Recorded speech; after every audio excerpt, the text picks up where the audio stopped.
নমস্কার বন্ধুরা, আমাদের আরও একটি নতুন ভিডিওতে আপনাদের স্বাগত জানাচ্ছি। আজকের ভিডিওতে রয়েছে সম্পূর্ণ নিরামিষভাবে তৈরি ভীষণ সুস্বাদু আলুর তরকারির এক রেসিপি। আশা করছি রেসিপিটি আপনাদের ভীষণ ভালো লাগবে। তাই বন্ধুরা, ভিডিওটি সম্পূর্ণ দেখার অনুরোধ জানিয়ে আজকের ভিডিও শুরু করছি। এই রান্নাটির জন্য এখানে 5 থেকে 6টা মাঝারি মাপের আলু 4 টুকরো করে কেটে নেওয়া হয়েছে।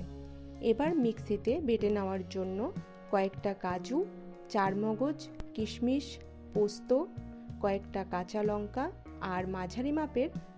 আর একটা মাঝারি মাপের টমেটো কুচি দেওয়া হলো। এই সমস্ত কিছুকে খুব সুন্দরভাবে বেটে নিয়েছি। এবার কড়াইতে দেওয়া হলো সর্ষের তেল। তেল গরম করে সামান্য নুন দেওয়া হলো।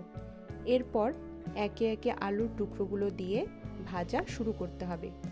গ্যাসের ফ্লেম হাইতে রেখে মিনিট খানেক নেড়ে চেড়ে ঢেকে দেওয়া হলো। এতে আলুগুলোর ভিতরে কাঁচা ভাবটা থাকবে না। মিডিয়াম ফ্লেমে মিনিট খানেক ঢেকে রাখার পর এখন আলুতে দেওয়া হবে হলুদ দেবার পর নেড়ে চেড়ে হলুদ মিশিয়ে নিয়ে আবারও ঢেকে দেওয়া হলো। সেই সময়ের মধ্যে এই রান্নাতে যে মশলাটা লাগবে সেটা রেডি করে নেওয়া হচ্ছে। শুরুতেই যেগুলো বেটে নেওয়া হয়েছিল তার মধ্যে জিরে গুঁড়ো, রেড চিলি পাউডার, আদা বাটা আর হলুদ দিয়ে ভালো করে মিশিয়ে রেখে দেওয়া হলো।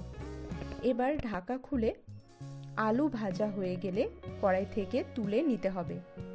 তো দেখতেই পাচ্ছেন আলুগুলো কিন্তু খুব সুন্দরভাবে ভাজা হয়ে গেছে।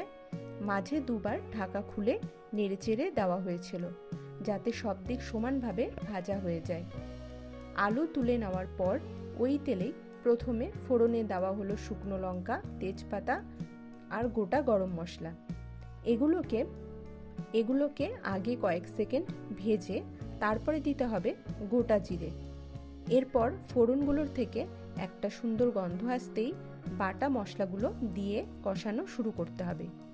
কষিয়ে নিতে নিতে মশলার বাটিতে সামান্য জল দিয়ে সেই জলটা এখানে অ্যাড করা হলো।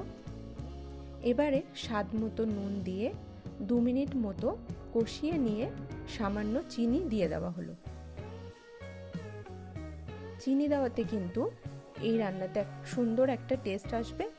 এবারে চিনি মিশিয়ে নিতে নিতে আরও কিছু সময় কষিয়ে নিতে হবে। এরপর বন্ধুরা দেখতে পাচ্ছেন মশলার থেকে কিন্তু তেল ছাড়তে শুরু করে দিয়েছে। এই পর্যায়ে ভেজে রাখা আলু দিয়ে মিডিয়াম থেকে হাই ফ্লেমে 5 মিনিট রান্নাটা করে যেতে হবে। মশলার সাথে আলু ভালোভাবে কষানো হয়ে গেলে গরম জল অ্যাড করতে হবে। এক্ষেত্রে পছন্দ মতো কতটা ঘন বা পাতলা বানানো হবে সেই অনুযায়ী জল দিতে হবে। এরপর ঢাকা দিয়ে তরকারিটা ফুটতে দিতে হবে। এরপর ঢাকা খুলে তরকারিটা ঘন হয়ে আসতেই গরম মশলা আর ভাজা মশলা দিয়ে ভালো করে মিশিয়ে নিতে হবে।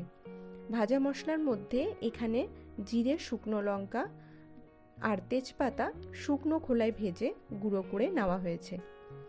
আমাদের এই রান্নাটি খুব বেশি পাতলা বা একেবারে ঘন করা হয়নি, বেশ একটু গ্রেভি মতো থাকবে সেই রকম বানানো হয়েছে।